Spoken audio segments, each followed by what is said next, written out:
Ruas TV, rutin walaupun sedikit. Bismillahirrahmanirrahim. Alhamdulillah wassalatu wassalamu ala Rasulillah wa ala alihi wa sahbihi wasallam wa ba'du. Rabbi syrah li sadri wa yassir li amri wahlul 'uqdatan min lisani yafqahu qawli. Alhamdulillah, pada kesempatan yang berbahagia ini kita akan kembali melanjutkan pembahasan kita dalam segmen Sirah Tabi'in, kisah para tabi'in. Dan kisah para tabi'in ini sungguh sangat begitu menginspirasi banyak hal bagi kita umat Islam, kaum muslimin, dan wabil khusus, terlebih khusus bagi para penuntut ilmu Islam, ya, penuntut ilmu agama. Ya. Jadi insyaallah kita akan melanjutkan tema kita, yaitu tentang satu tokoh, ya, dalam sejarah para tabi'in. Ya, para tabi'in ini adalah para tokoh yang mereka hidup di masa atau di abad, ya, kedua, ya, atau generasi kedua, ya, setelah generasi pertama, yaitu para sahabat. Ya, kalau para sahabat itu adalah para orang-orang yang bertemu langsung dengan Nabi Shallallahu Alaihi Wasallam.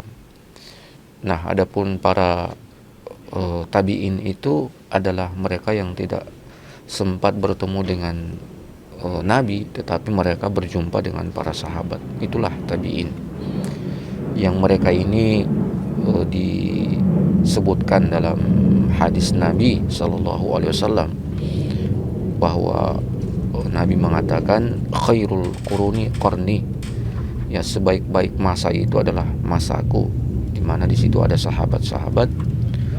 Tsumma alladzina yalunahum, ya, kemudian masa setelahku, setelah para sahabat, yaitu para tabi'in, ya. Kemudian beliau menyebutkan tsumma alladzina yalunahum, ya, kemudian generasi ketiga, ya, generasi atba'ut tabi'in, ya, mereka ini yang tidak bertemu dengan Nabi, tidak bertemu dengan sahabat, tetapi mereka berjumpa dengan para tabi'in.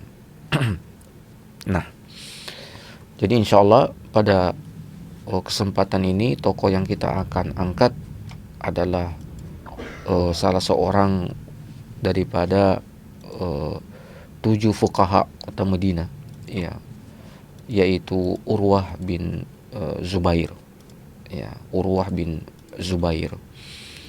Nah, dari namanya saja kita sudah bisa langsung mengenal, ya, siapa tokoh ini, Urwah bin Zubair. Ya, tentu bukan hal yang asing bagi kita dengan mendengar nama Zubair, ya. Ya, Zubair ini adalah sahabat Rasulullah yang bisa dikata sahabat yang sangat dekat dengan Nabi. Ya, Zubair bin Awam, ya, yang masuk dalam 10 sahabat yang dijamin oleh Nabi Shallallahu Alaihi Wasallam masuk ke dalam surga. Ya.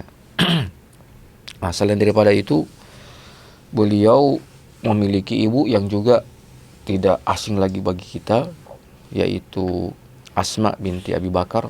Ya, beliau ini juga seorang tokoh wanita yang sangat luar biasa, ya, Asma binti Abi Bakar, ya, yang mendapatkan gelar Zata atau Zatu Nitaqain, ya, Zatu Nitaqain, wanita pemilik 2 ikat pinggang, ya. Nah, jadi beliau Urwah bin Zubair ini dari keluarganya saja sungguh sangat luar biasa, ya, baik dari ayah ataukah dari ibu. Kemudian beliau ini lahir itu 1 tahun sebelum berakhirnya masa pemerintahan Khalifah Umar bin Khattab, ya. Jadi dengan demikian beliau lahir itu pada sekitaran tahun 22 Hijriah, ya, karena masa akhir pemerintahan Umar bin Khattab itu adalah tahun 23 Hijriah. Maka beliau ini lahir pada tahun sekitaran 22 Hijriah di kota Madinah. Kemudian beliau bisa dikata cukup panjang usia beliau, ya. Beliau wafat pada tahun 93 Hijriah pada usia yang ya mungkin usia 71 tahun lah usia beliau, ya. Nah, taib. Jadi itu sekilas tentang bagaimana ayah beliau, demikian pula ibunda beliau, dan juga sekilas tentang tahun kelahiran beliau. Ya, lahir pada tahun 22 Hijriah dan wafat sekitaran tahun 93 Hijriah, ya. Dengan usia yang cukup luar biasa, ya, cukup lumayan, 71 tahun. Kemudian ya kalau kita masuk kepada bagaimana keutamaan beliau, ya, disebutkan ya bahwa tadi sudah kami singgung bahwa yang pertama beliau ini adalah masuk dalam 7 fuqaha kota Madinah, ya. Jadi dari 7 fuqaha kota Madinah itu yang tentu ahli ya fikih, ahli Islam di masa tabi'in itu di kota Madinah itu, ya, berputar pada 7 orang itu. Nah, salah satunya adalah Urwah bin Zubair, ya. Jadi yang pertama itu adalah Sa'id bin Al-Musayyib, kemudian datang Urwah bin Az-Zubair, ya. Kemudian datang Sulaiman bin Yasar, ya. Kemudian ada lagi Al-Qasim bin Muhammad bin Abi Bakar, ya. Ada juga Abu Bakar bin Abdurrahman, ya. Ada juga, ya, Kharijah bin Zaid dan Ubaidillah bin Abdullah bin Utbah, ya. Nah, ini 7 fuqaha, ya, 7 fuqaha kota Madinah, ya. Saya ulangi lagi, ada Sa'id bin Al-Musayyib, ya, kemudian ada Urwah bin Zubair. Jadi Urwah ini masuk pada urutan yang kedua, ya. Kemudian ada Sulaiman bin Yasar, ya. Kemudian ada Al-Qasim bin Muhammad bin Abi Bakar, ya. Kemudian ada Abu Bakar bin Abdurrahman, kemudian ada Kharijah bin Zaid, dan yang terakhir itu adalah Ubaidillah bin Abdullah bin Utbah, ya. Nah, ini 7 fuqaha kota Madinah, ya. Artinya mereka inilah terkumpul di dalam mereka itu keilmuan, kezuhudan, kesalehan, ketakwaan, ya, akhlak. Jadi mereka ini mengumpulkan berbagai keutamaan bagi seorang manusia, ya, yaitu pada 7 fuqaha kota Madinah ini. Nah, termasuk yang sangat luar biasa di situ adalah Urwah bin Az-Zubair. Nah, tentu Urwah bin Az-Zubair ini disebutkannya dalam beberapa referensi, ya, bahwa ada beberapa kisah penting yang kita ingin mau sampaikan pada kesempatan yang berbahagia ini. Nah, kisah yang pertama yaitu disebutkan ya bahwa suatu ketika ada 4 orang dari satu keluarga, ya, bermajelis di pelataran Masjidil Haram, ya, atau di pelataran Masjid Nabawi, ya.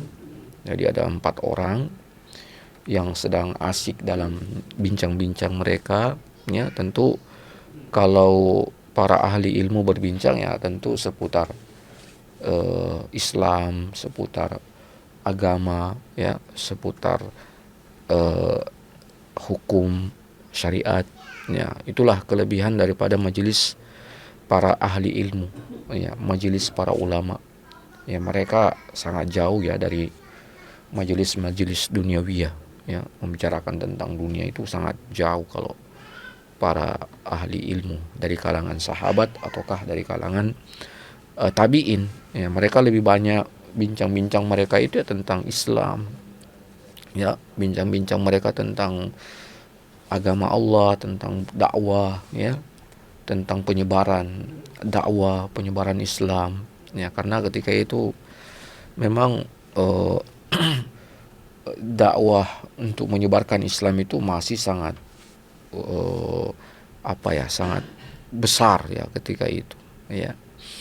Nah, jadi dalam keasyikan mereka, dalam kesyahduhan mereka sedang berbincang-bincang 4 orang ini, itu yang pertama ada Abdullah bin Zubair, ya. Kemudian ada Urwah bin Zubair dan ada Mas'ud, ya. Mas'ud bin Zubair dan ada Abdul Malik bin Marwan. Ya, jadi 4 orang. Tapi semua ini dari satu keluarga, ya. Kalau Abdullah bin Zubair dengan Urwa dengan Mus'ab, ya. Mus'ab ini Mus'ab dari satu keluarga, ya, atau saudara kandungnya. Kemudian ada Abdul Malik bin Marwan. Nah, dalam keasyikan mereka itu tiba-tiba Abdullah bin Zubair bertanya, ya, kepada ketiga orang yang sedang bersama dengan beliau. Beliau bertanya, ya, artinya beliau minta kepada semua yang 3 tadi termasuk beliau untuk menyampaikan apa sih cita-citanya nanti di masa-masa yang akan datang, atau apa yang ingin dia capai, ya. Maka dari keempat orang tadi itu mulai menyampaikan keinginannya, cita-citanya yang ingin dia raih nanti di masa yang akan datang. Nah, mulailah Abdullah bin Zubair, ya. Mulai beliau, karena dia yang paling kakak, beliau mengatakan, ya, saya nanti punya cita-cita untuk menjadi pemimpin daerah atau wilayah Hijaz, ya. Wilayah Hijaz. Nah, itu yang boleh cita-citakan. Ya, jadi pemimpin nanti di wilayah Hijaz. Kemudian Abdullah bin Zubair bertanya kepada Urwah, ya, kalau kamu kepada Mus'ab, ya, kalau kamu mau jadi apa cita-cita kamu? Maka Mus'ab bin Zubair mengatakan, ya, saya bercita-cita untuk memimpin 2 wilayah, ya, yaitu Kufah dan Basrah. Yang ketiga, ya, Abdul Malik bin Marwan ini kemudian beliau mendengar cita-cita keduanya tadi, yaitu ingin menguasai Hijaz, kemudian ingin menguasai Kufah dan Basrah, ya. Maka Abdul Malik bin Marwan mengatakan, kalau saya ingin menguasai seluruh dunia. Artinya beliau ingin menjadi seorang khalifah untuk seluruh dunia, ya. Tibalah mereka kepada Urwah bin Zubair, ya. Maka ditanyalah oleh Abdullah bin Zubair kepada Urwah, kalau kamu, apa cita-cita kamu? Ya. Ternyata cita-cita Urwah bin Zubair ini sangat berbeda dari cita-cita ketiga kerabat beliau, keluarga beliau. Maka Urwah bin Zubair mengatakan, saya bercita-cita untuk menjadi seorang yang alim dan mengamalkan ilmunya itu. Artinya dia ingin jadi orang yang alim yang beramal dengan ilmu yang dia miliki. Itu yang dia cita-citakan. Ternyata waktu berjalan, ya, bulan, tahun berjalan, ternyata apa yang mereka cita-citakan itu dan apa yang mereka inginkan itu diistijabah oleh Allah Subhanahu wa taala. Ya. Jadi Abdullah bin Zubair menjadi seorang pemimpin kaum muslimin setelah wafatnya Yazid bin Muawiyah. Beliau memimpin Hijaz, Mekah, Medina, ya, beliau pimpin. Walaupun nanti pada akhirnya beliau terbunuh. Dan terbunuh di dekat tempat dia pernah mengikrarkan keinginannya itu, yaitu cita-citanya itu. Demikian pula dengan Mus'ab bin Zubair. Dia juga menjadi pemimpin di daerah Kufah dan Basrah, Irak. Ya. Demikian pula dengan Abdul Malik bin Marwan. Ya, beliau menjadi khalifah, ya. Dan salah satu daripada khulafa Bani Umayyah. Ya, beliau menjadi salah seorang daripada khulafa Bani Umayyah. Abdul Malik bin Marwan.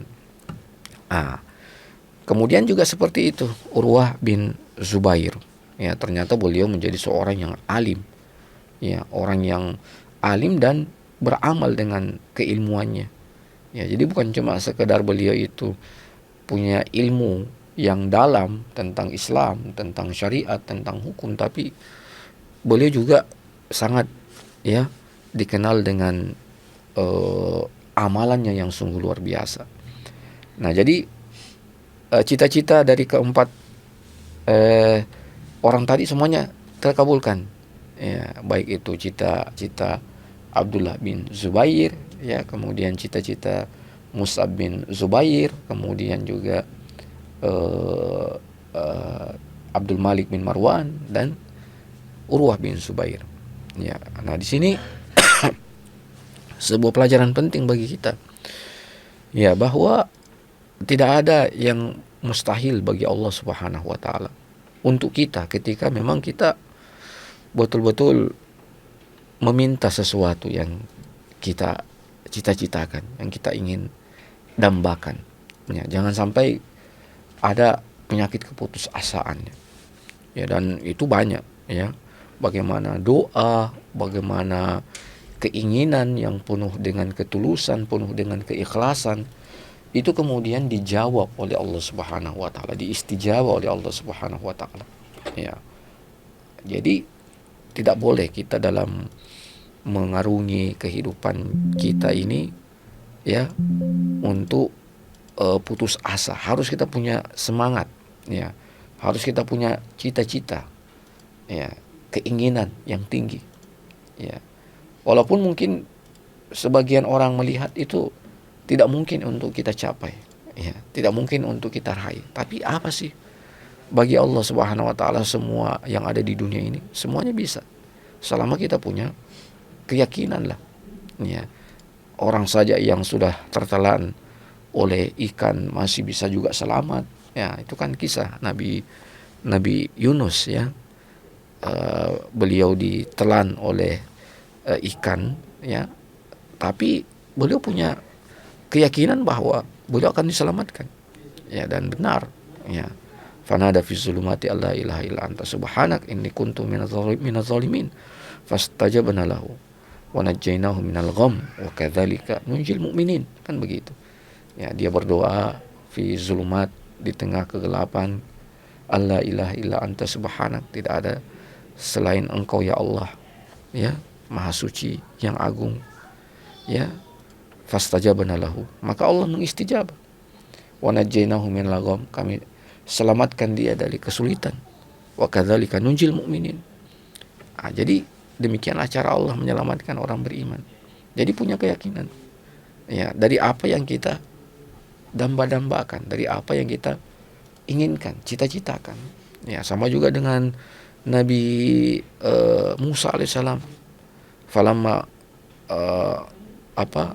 falamma ra'al jam'an, ya, inna lamudrakun. Dalam ayat seperti itu, ya. Qala ashabu Musa inna lamudrakun. Ya, tetapi kan, ya, keyakinan yang luar biasa pada diri Nabi Musa mengatakan kalla inna ma'iya rabbi sayahdin.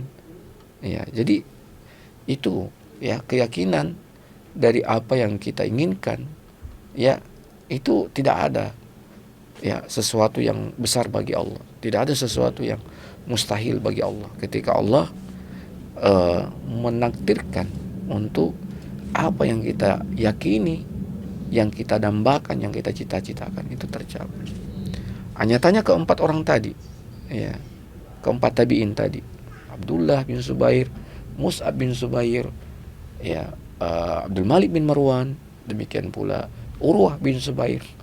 Apa yang mereka dambakan, apa yang mereka yakini, apa yang mereka cita-citakan, mereka raih semuanya. Nah, jadi seperti itulah harus, ya, seorang muslim, ya, hidup di dalam keyakinan, ya, bukan hidup di dalam keputusasaan, keraguan-raguan, kebimbangan, kecemasan, ya, ketakutan, kekhawatiran. Nggak boleh, ya, nggak boleh kita hidup dalam, ya, lingkaran ketakutan, lingkaran kekhawatiran, lingkaran, ya, kebimbangan, lingkaran keputusasaan.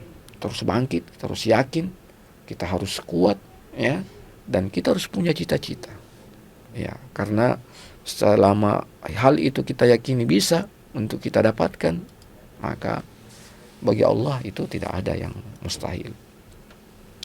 Nah, jadi perjalanan Urwah bin Zubair seperti itu, ya, dengan apa yang dia cita-citakan, dengan apa yang beliau dambakan untuk menjadi seorang yang alim yang beramal, ya, alim yang beramal, bukan alim yang tidak beramal. Nanti kalau kita jadi alim yang tidak beramal, nanti kita kayak orang Yahudi, ya.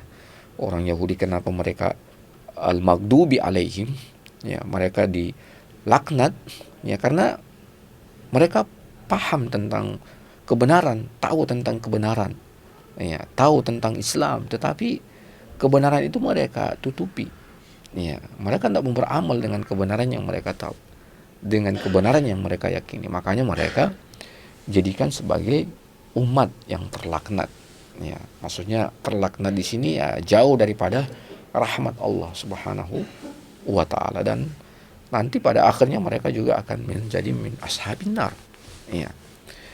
Taib. Nah, jadi perjalanan terus bergulir, berjalan, ya, dengan keinginan yang Urwah bin Zubair inginkan dan telah beliau panjatkan, karena memang berdoa di haram itu, Haramul Madinah atau Haramul Makki, itu tempat yang mustajabud doa, ya. Apalagi ada yang namanya Raudah, ya.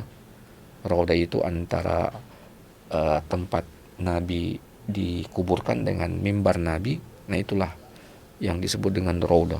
Hari ini orang kalau mau masuk ke tempat itu, ya, berdesak-desakan lah, atau karena memang tempat yang sangat mulia. Nah, jadi mustajabud doa di tempat itu, ya. Jadi tempat itu ada yang memang tempat yang mustajab, ada juga waktu yang mustajab, ya. Kalau waktu-waktu yang mustajab kan, ya, misalnya kalau itu kan mungkin mereka berdoa di waktu dan tempat yang mustajab. Jadi kalau berkumpul lagi waktu dan tempat yang mustajab, itu sungguh luar biasa, ya. Ada waktu mustajab, misalnya sepertiga malam terakhir, itu waktu yang mustajab. Atau antara azan dan iqamah, ya, itu waktu yang mustajab. Atau ketika safar, perjalanan jauh, atau ketika sedang puasa, ya, ini kan waktu-waktu yang mustajab ketika kita berdoa. Nah, tempat-tempatnya itu misalnya di di Haramul Makki atau Haramul Madinah, ya, atau di dalam masjid. Nah, ini tempat yang tentu yang mustajabud doa ketika kita berdoa kepada Allah Subhanahu wa taala. Nah, jadi seperti itu.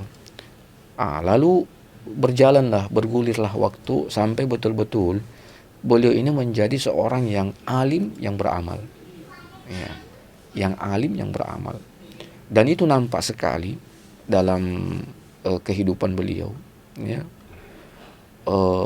Dan memang subhanallah, beliau ini disebutkan itu malam harinya itu beliau isi dengan apa? Dengan tilawatul Quran, dengan ibadah, dengan puasa, ya, sampai pada usia senja beliau tidak pernah meninggalkan, ya, tilawatul Quran di waktu malam, ya, dan sholat beliau yang sangat panjang, sangat khusyuk, ya. Kemudian juga sungguh luar biasa. Pernah suatu ketika ini, ya, beliau sungguh sangat agung, ya, sangat luar biasa. Beliau pernah dipanggil oleh salah seorang khalifah yang ke-6 daripada khalifah Bani Umayyah, Al-Walid bin Abdul Malik, Ya, jadi Al-Walid bin Abdul Malik ini adalah khalifah yang keenam daripada kekhalifahan Bani Umayyah. Bani Umayyah ini yaitu satu kekhalifahan Islamiyah setelah kekhalifahan Ar-Rashidah. Ya, jadi dalam Islam itu ada Khilafatul Rashidah dari Abu Bakar sampai Ali bin Abi Thalib. Nah, nanti ada khilafah Islam yang kedua yaitu Khilafah Umayyah. Nah, ini dari tahun 100 dari tahun 41 Hijriah sampai tahun 132 Hijriah. Nah, nanti setelah itu datang kekhalifahan yang ketiga, kekhilafan Abbasiyah. Nah, ini dari tahun 132 sampai 656 Hijriah. Artinya 400 tahun lebih ya. Nah, nanti kekhalifahan yang paling terakhir itu ada kekhalifahan Utsmaniyah. Ya. Nah, ini yang runtuh tahun 1924 ya. Runtuh kekhalifahan Utsmaniyah sebagai kekhalifahan Islamiyah terakhir. Nah, setelah itu wilayah-wilayah Islam itu menjadi wilayah-wilayah yang memerdekakan sendiri atau yang berdiri sendiri. Nah, jadi boleh dipanggil oleh salah seorang khalifah Bani Umayyah yang ketika itu menjadi khalifah Al-Walid bin Abdul Malik. Ya, dipanggil untuk datang ke pusat pemerintahan di Damaskus ketika itu. Ya. Nah, maka berangkatlah beliau bersama dengan anak beliau, ya, dan ya beliau berangkat, ya. Nah, setibanya mereka di kota Damaskus, ya, di pusat kota pemerintahan Bani Umayyah, ya, maka mereka disambut dengan sangat meriah oleh khalifah, ya, dan ditempatkan di tempat yang tentu ya tamu spesial, ya, tamu khusus, ya. Artinya beliau itu memang kalau kita perhatikan ya bahwasanya para umara dulu itu sangat memuliakan para ulama, ya. Jadi para umara ketika itu, ya, para pemimpin ketika itu sangat memuliakan para ulama, ya. Bahkan mereka sangat hormat kepada para ulama, ya. Mereka tidak mau hidup mereka itu menjadi sengsara karena, ya, para ulama, ya. Karena memang ulama itu sungguh sangat luar biasa. Mereka lah pewaris para nabi, ya. Karena para nabi itu, kata Nabi, innal anbiya'a lam yuwarisu dinaran wala dirhaman. Ya, jadi para nabi itu wafat tidak ada mewariskan dirham dinar. Yang mereka wariskan adalah ilmu. Ya, maka barang siapa mengambil warisan ilmu itu, maka dia telah mengambil bagian yang banyak. Ya, jadi ulama itu betul-betul dihormati. Ya. Ulama itu betul-betul dipakai, ya, keilmuan mereka. Makanya mereka biasa, ya, mendatangkan para ulama itu sekalipun jauh untuk apa? Untuk meminta nasihat dari mereka, ya, untuk meminta ilmu dari mereka, karena mereka tahu bagaimana kedudukan para ulama itu, ya. Nah, jadi Al-Walid bin Abdul Malik ini memanggil Zubair bin Awam, maka berangkatlah Zubair, ya, bersama dengan beberapa anak beliau. Nah, ketika tiba di kota Damaskus, ya, ketika itu menjadi pusat pemerintahan Bani Umayyah. Nah, setelah beberapa hari tinggal, disebutkan bahwa ketika itu ada satu kandang kuda milik khalifah, ya, itu dimasuki oleh anak daripada Urwah bin Zubair, ya. Jadi mereka ini kan sangat dekat dengan kuda, ya, ya, karena memang dia ketika itu menjadi alat, ya, untuk berperang kuda itu, ya. Dan berkuda adalah sesuatu yang memang dianjurkan dalam ajaran kita dalam agama Islam, ya, sesuatu yang dianjurkan, ya. Artinya harusnya kita bisa, ya, melatih diri untuk bisa berkuda, ya, karena ini adalah salah satu riadah, ya, salah satu bentuk olahraga yang memang melatih banyak hal, ketangkasan, kecerdasan, kepintaran, ya, keahlian, teknik dan sebagainya. Nah, taib. Jadi beliau kemudian salah seorang anak dari beliau itu masuk ke dalam kandang kuda, qadarullah ternyata anak beliau itu terkena tendangan kuda yang sangat keras sampai wafat. Ya. Jadi ada anak beliau itu wafat. Ya. Wafat itu karena kena tendangan kuda. Wafat. Ya, dan beliau masya Allah, inilah al-alim yang beramal. Ternyata beliau tidak sampai membuat ya sedih yang dalam, ya, sedih yang pada akhirnya membuat perkara-perkara jahiliyah, ya, karena yang Nabi sudah pernah ingatkan, ya, bahwasanya ya di antara kebiasaannya orang-orang jahiliyah itu kalau ada yang wafat dari keluarga mereka, biasa mereka sobek-sobek baju mereka, mereka teriak-teriak dengan teriakan-teriakan jahiliyah, ya, mereka pukul-pukul pipi mereka. Itu orang-orang jahiliyah seperti itu. Ya, kalau mereka ditimpa dengan musibah. Ya, atau ya mungkin apa ya, marah dan sebagainya. Tapi beliau tidak. Ya. Urwah ketika mendengar anak beliau wafat itu alhamdulillah, ya, beliau seolah itu bukan satu musibah yang besar bagi beliau. Ya. Ini bukan satu musibah yang besar bagi beliau. Ya. Jadi beliau itu menganggap musibah yang besar itu kalau kita tidak lagi beramal, kita tidak lagi beribadah, itu satu musibah yang besar. Nah, tapi ya bagi seorang Urwah bin Zubair itu bukan sesuatu yang besar, walaupun memang bagi seorang manusia ada fitrah kesedihan. Nabi saja juga sedih ya ketika salah seorang dari anak beliau wafat. Ya, misalnya ketika wafatnya anak beliau Ibrahim, itu kan beliau juga sedih. Sampai beliau mengungkapkan kesedihan itu dalam kata-kata yang sangat indah. Beliau mengatakan, ya, innal aina la tadma wa innal quluba la tahzan, ya, wa inna bi firaqika ya Ibrahim la mahzunun. Ya, sampai ada ungkapan kata seperti itu. Ya, sesungguhnya mata ini meneteskan air mata, hati ini sedih, ya. Dan sungguh berpisah dengan wahai Ibrahim itu sangat menyedihkan. Ya, itu sudah satu fitrah yang memang ada pada setiap kita. Kadang kita sedih, kadang kita marah, kadang kita galau, kadang kita khawatir, kadang kita takut. Itu satu fitrah yang ada pada setiap jiwa manusia. Tapi itu tidak menjadikan ya beliau keluar dari fitrah itu. Ya. Nah, beliau tetap sedih, tapi kesedihan yang tidak menghadirkan kemarahan Allah Subhanahu wa taala. Jadi ada sedih yang menghadirkan kemarahan Allah, dan ada sedih yang tidak menghadirkan kemarahan Allah, bahkan menghadirkan keridhaan Allah. Nah, itulah yang kita inginkan, sedih tapi menghadirkan keridhaan Allah. Ya, bukan sedih menghadirkan kemarahan Allah. Harusnya kita sedih tapi menghadirkan keridhaan Allah, atau menghadirkan cinta Allah Subhanahu wa taala. Nah, ternyata tidak sampai di situ musibah yang beliau alami. Ya, disebutkan beliau tiba-tiba terkena penyakit berbahaya, kusta, ya. Sampai salah satu daripada kaki beliau yang kena penyakit menular itu harus diamputasi. Ya, jadi ada kisah ketika kaki beliau akan dipotong, ya. Jadi sang khalifah segera bergerak cepat, ya.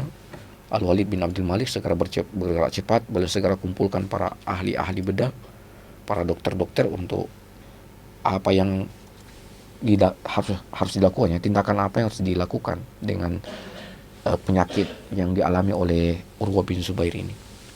Nah, ternyata para dokter itu sepakat untuk apa? Untuk mengamputasi kaki beliau. Nah, subhanallah, beliau ini diminta oleh para dokter, ya, karena kaki beliau harus dipotong. Jadi mereka mengatakan kepada Urwah, ya, karena ini kaki Anda harus dipotong, ya, dan ini akan sangat sakit, maka para dokter meminta untuk Urwah itu minum minuman yang memabukkan supaya tidak terasa. Cuman Urwah menolak, ya. Beliau mengatakan enggak, saya enggak mau, ya. Mungkin bahasa kita seperti itu. Tidak mau kalau ada barang yang haram yang masuk ke dalam tubuh beliau. Hanya para dokter kembali mengusulkan bagaimana kalau kamu dibius saja, ya, pingsan supaya tidak merasakan kaki Anda ini dipotong. Ternyata beliau juga menolak. Ya, beliau mengatakan tidak, ya. Saya tidak mau untuk saya ya satu saat saja tidak mengingat Allah, tidak berzikir kepada Allah. Luar biasa. Setelah itu kalau begitu mereka para dokter mengusulkan untuk ada orang-orang yang menahan tangan beliau, kaki beliau, ya, karena ini akan sakit dan dikhawatirkan akan merontah, ya. Tapi ternyata Urwah menolak. Jangan, ya, jangan datangkan mereka untuk menahan saya, jangan, ya. Saya akan menahan ini dengan zikir saya, dengan tasbih saya, dengan tahmid saya, dengan takbir saya. Nah, hanya tidak jadilah mendatangkan orang yang akan menahan beliau. Jadi subhanallah. Nah, tibalah saatnya ketika kaki beliau harus diamputasi, itu subhanallah. Ya, beliau tidak lepas untuk berzikir, mengucapkan kalimat la haula wala quwata illa billah, la ilaha illallah. Sampai pada akhirnya setelah selesai pemotongan kaki beliau itu sampai beliau pingsan beberapa lama. Ya, pingsan beberapa lama, ya. Karena ini bukan main, ya. Ya, coba kita bayangkan, ya. Kaki kita dipotong itu tanpa ada alat, tanpa ada sesuatu yang, ya, menghilangkan rasa sakit itu subhanallah. Ini adalah satu karomah, ya. Itu karomah dari Allah Subhanahu wa taala kepada seorang Urwah bin Zubair itu. Karomah ini. Jadi subhanallah. Makanya dia pun pada akhirnya, ya, setelah beliau siuman, beliau sadar, ya, beliau ambil kaki itu, ya, luar biasa. Jadi beliau ambil kaki itu, kemudian dia berbicara kepada kaki itu, ya. Dia mengatakan, ya, dia seolah-olah dia sedih, ya, karena kaki itu selama ini selalu bersama dengan beliau dalam ketaatan. Makanya beliau mengatakan, ya, kamu itu yang membawa saya ke sini, ya, yang membawa saya sholat, yang membawa saya menuntut ilmu, yang membawa saya belajar, yang membawa saya untuk bekerja, ya. Dan kamu juga yang menahan saya untuk tidak pergi ke tempat maksiat, ke tempat yang diharamkan oleh Allah Subhanahu wa taala. Ya, jadi beliau berbicara dengan kaki beliau itu.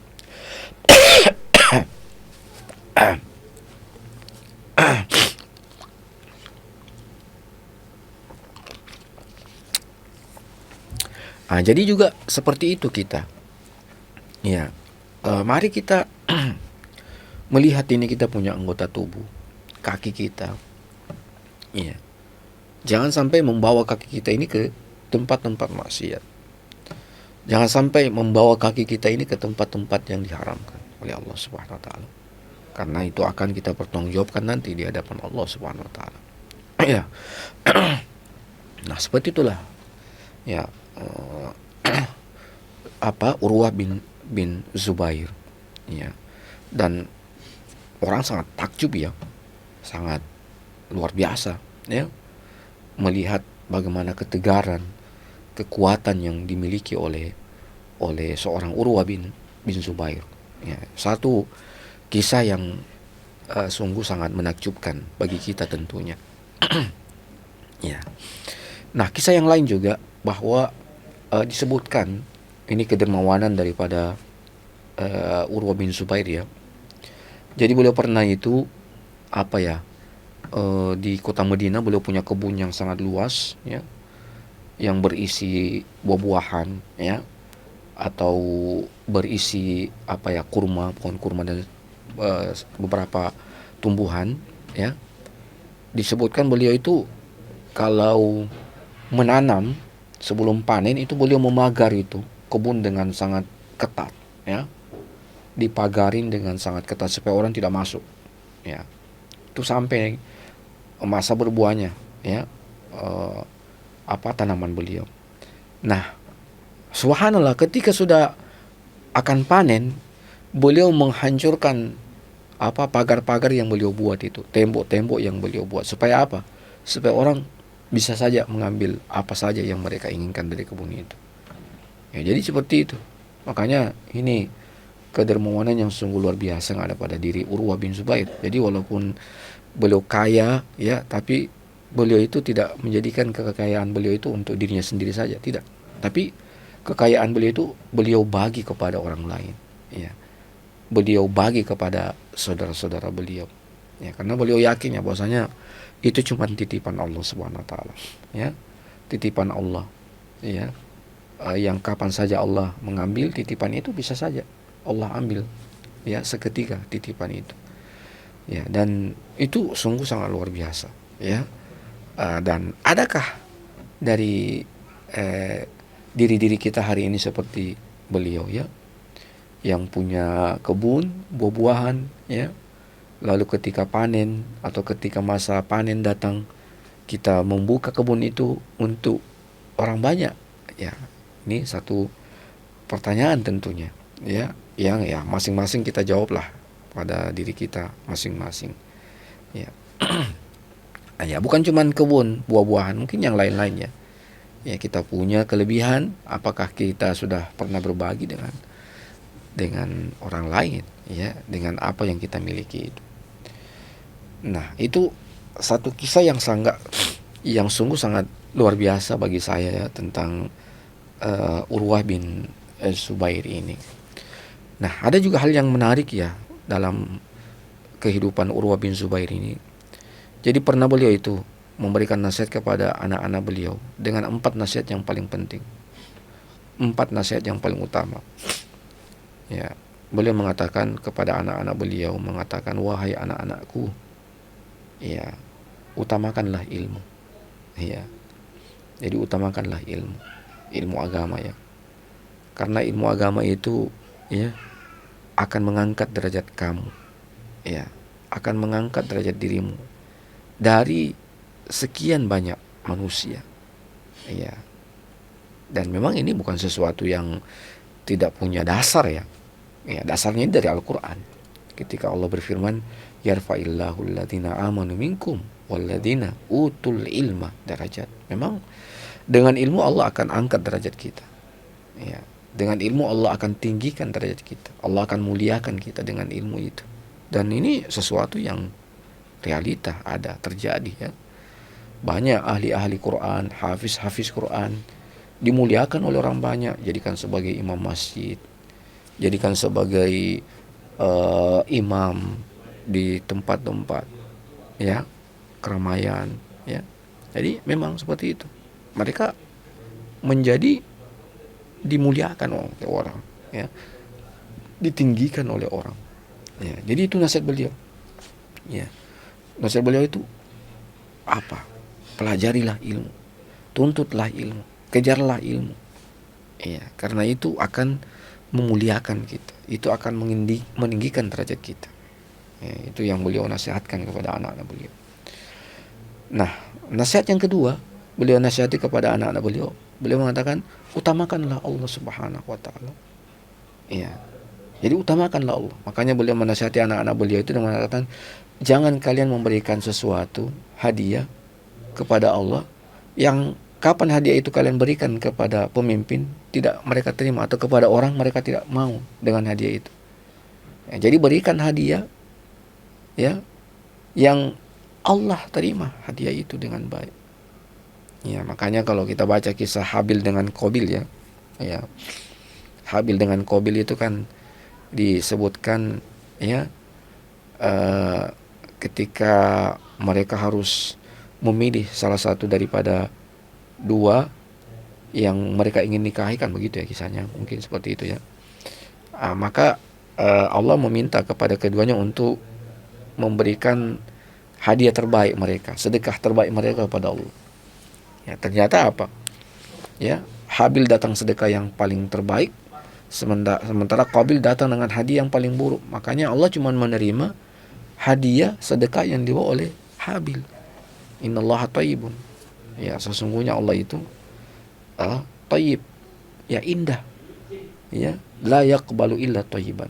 Allah tidak menerima kecuali yang baik. Innallaha jamilun yuhibbul jamal.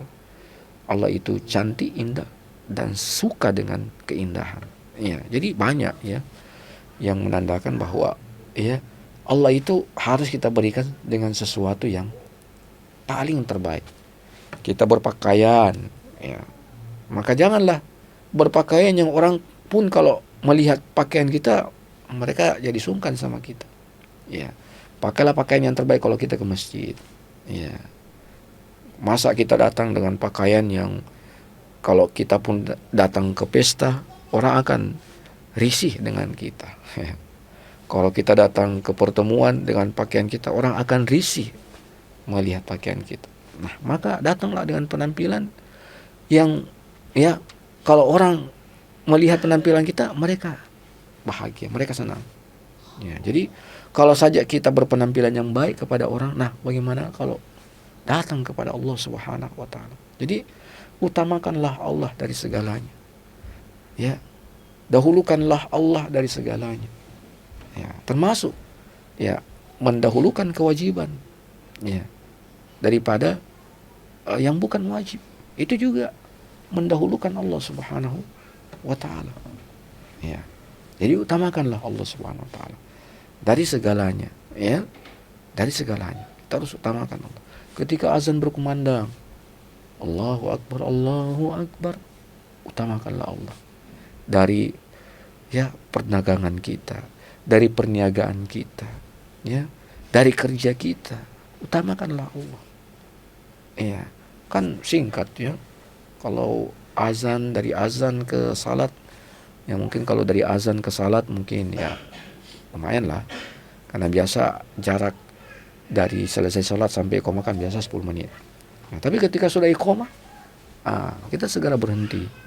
Ya, berhenti dan segera mendahulukan panggilan Allah Subhanahu wa taala, mendahulukan seruan Allah Subhanahu wa taala. Ya, jangan tiba waktu Ramadan, ya, maka dahulukanlah Allah. Ya. Nah, seperti itu. Demikian pula tiba waktu sholat, tiba waktu kita harus berhaji, kita harus umroh, ya, karena kita sudah punya dana. Ya, bagi para pemuda sudah tiba waktu untuk perintah menikah, semua itu. Ya, jadi utamakanlah Allah. Nah, ini nasihat beliau yang kedua kepada anak-anak beliau. Nasihat yang ketiga beliau sampaikan kepada anak-anak beliau, bersikaplah tegas. Ya, bersikap tegas. Ya, jadi kalau Anda melihat sesuatu kebaikan pada orang, maka yakinilah, akuilah itulah baik. Dan ketika melihat suatu keburukan pada orang, akuilah, yakinilah itu adalah keburukan. Tidak boleh ada basa-basi dalam kebaikan dan keburukan. Ya, tidak boleh ada kayak basa-basi dalam keburukan, kebaikan. Harus ada sikap yang tegas, sikap yang jelas, sikap yang sabit. Ya, tidak terombang-ambing dalam banyak sikap. Jadi kita harus sikap dengan sikap yang tegas. Ketika melihat suatu kemungkaran, maka itu adalah kemungkaran, harus kita yakini itu kemungkaran. Ketika melihat suatu kemaksiatan, itu harus kita yakini suatu kemaksiatan. Sekalipun yang melakukan mungkin ya orang yang lebih rendah dari kita, tapi terima. Ya. Jadi walaupun kebaikan itu datang dari orang yang mungkin dari status lebih rendah dari kita, kita harus terima itu. Nah, kita harus terima itu. Kemudian yang keempat, kata beliau kepada anak-anak beliau, yaitu berkatalah, beretikalah yang baik, yang jujur, yang penuh akhlak, yang penuh adab. Ya. Jadi etika berbicara, bertutur kata. Ya. Karena banyak dalam Al-Qur'annya. Ya. Perintah untuk berkata yang hasanan, berkata yang layin, yang lemah lembut. Ya, tidak kasar, tidak keras, tidak membentak, ya, tidak memarah dan sebagainya. Ya, jadi berkata yang lembut. Nah, ini ya para pemirsa Ruas TV yang dimuliakan oleh Allah Subhanahu wa taala, ya, sungguh kebersamaan dalam tokoh kehidupan Urwah bin Zubair ini memang sungguh sangat begitu banyak, ya, yang kita cuman bisa mengkaji hal-hal yang mudah-mudah saja, ya, hal-hal yang ringan-ringan saja daripada ketokohan seorang Urwah bin Zubair, ya. Dan cukuplah beliau ini dikenal sebagai salah seorang daripada, ya, 7 fuqaha kota Madinah, ya. Kefakihan beliau, keilmuan beliau, ketawaduan beliau, kesalehan beliau, ya, kezuhudan beliau itu sungguh sangat, ya, luar biasa. Dan kalau kita sudah mengambil satu bagian daripada bagian kemuliaan yang ada pada diri Urwah bin Zubair, itu adalah suatu, ya, kemuliaan bagi kita, ya, suatu, ya, nilai plus lah bagi kita kalau kita mengambil salah satu dari sekian banyak, ya. Apalagi kalau misalnya nasihat-nasihat tadi yang 4 itu kita pegang baik-baik, ya, yaitu dengan selalu mendahulukan Allah, ya, dengan selalu mengajar ilmu, dengan selalu bersikap tegas, dengan selalu beretika yang baik. Itu kalau 4 ini sudah kita raih, maka sungguh sangat mulia diri kita. Nah, saya kira ini para pemirsa Ruas TV yang dimuliakan oleh Allah Subhanahu wa taala yang bisa kita sampaikan pada kesempatan yang berbahagia ini. Mudah-mudahan Allah Subhanahu wa taala selalu memberikan kepada kita kekuatan, ya, keteguhan, keistiqomahan dalam menjalani dan menunaikan, ya, perintah-perintah Allah, kewajiban-kewajiban Allah pada diri kita. Demikian, barakallahu fikum wa jazakumullahu khairal jaza. Wa sallallahu ala nabiyina Muhammadin wa ala alihi wa sahbihi wasallam. Walhamdulillahirabbil alamin. Wassalamualaikum warahmatullahi wabarakatuh.